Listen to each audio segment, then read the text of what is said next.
তুই কি আমাকে ভালোবাসিস? বাসি তো। কতখানি? মাত্র 12 কেজি। ধুর পাগল, ভালোবাসা আবার কেজিতে হয় নাকি? তুই না জিজ্ঞাসা করলি কতখানি, তাই বললাম আর কি। বাহ, তুই তো দেখছি খুব চালাক হয়েছিস। হুম, তোর জন্যই হয়েছি। আমার জন্য? আমার জন্য কেন?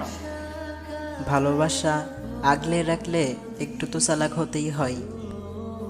কে বললো? আমি।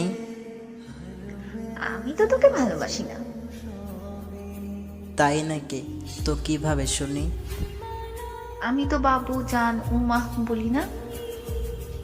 হুম, চলবে। 7 দিনের একদিনও ঠিক মতো কথা বলি না, সময়ও দেই না তোকে। চলবে। ইনবক্সে ভালোবাসার ঝড়ও তুলি না। তাতেও চলবে। কেন চলবে? এইসব ভালোবাসা বেশি দিন থাকে না, তাই। তাহলে কিসে থাকে ভালোবাসা? ভালোবাসা থাকে শ্রদ্ধা, যত্নে আর বিশ্বাসে।